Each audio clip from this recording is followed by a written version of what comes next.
And here we are again. We give you another little part of understanding.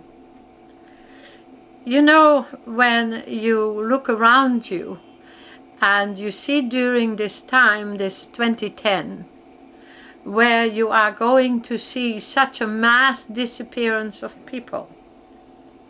2010 and 2011 might as well be worse than the time of the so-called upcoming polar shift, because I do not believe that it is 2012. 2012, what is most likely when hordes of people leave the planet, have left the planet, spirits have left the planet, and souls. We also see another thing. If you do listen very careful, the New World Order under your noses is moving ahead with its agenda. The stone that was laid by Prince Bernhard of the Netherlands, that stone is there, and they are all climbing on top of it.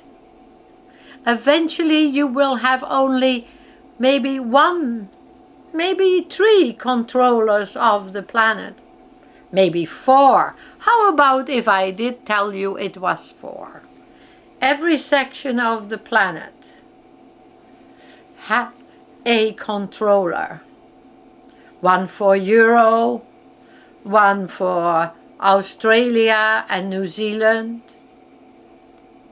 You are getting the drift of it, I see. Just listen to what Mr. Obama was saying this week.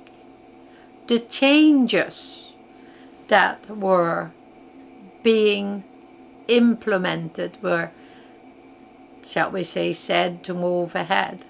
Now, if it has come that for this moment, not to remain, but for this moment, the seat of power, of control, comes from the United States of America, but it isn't really totally controlled from there. It is like, Mr. Speaker or Mrs. Speaker, you speak for us. And the seat of this control, of this power, the ones that are there, you may have never met them yet. You may have never encountered them yet. And yet I talk to you about the New World Order religion. I also spoke to you about this Pope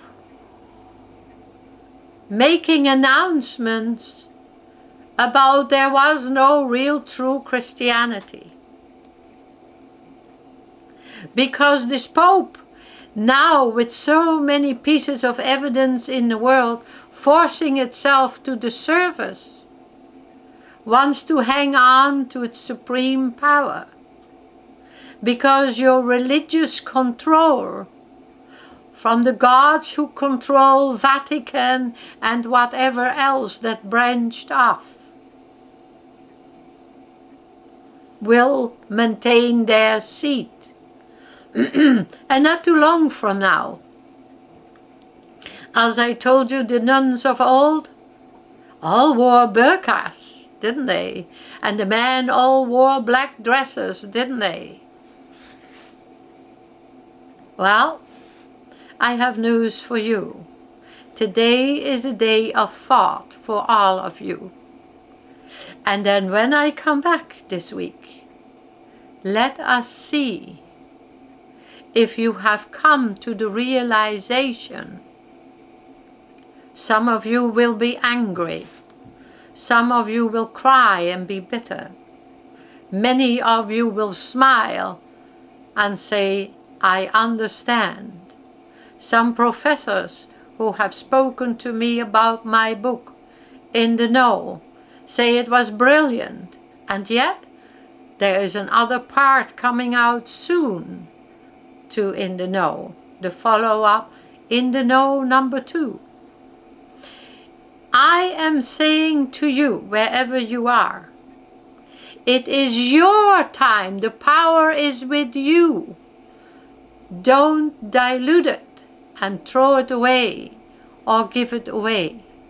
You need to awaken and be in the know.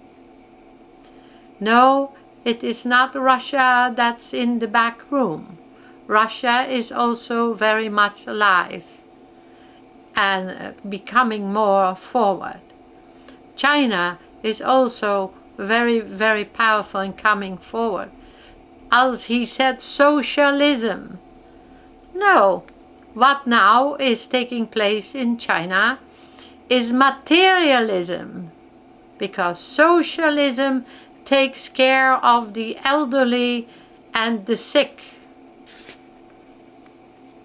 What can I say? Do I need to open more windows for you to think and reason? I hope that this time you appreciate the stimulation of thought, and maybe next time, maybe just the next time, you will make a choice. Remember, Oahpse, it writes there about Buddhism. And I do not agree with Oahpse for everyone, for Oahpse educates and inspires you about the many wars upon the planet. But there are other things that I hope I can inspire you with next time. The next tape that will be given to Anina will be more about you understanding the true roots of religion and its beginnings. At the meantime, I say to all the Zoroastrians, the Zarathustrians, who are not in Mithraism, be strong, be balanced.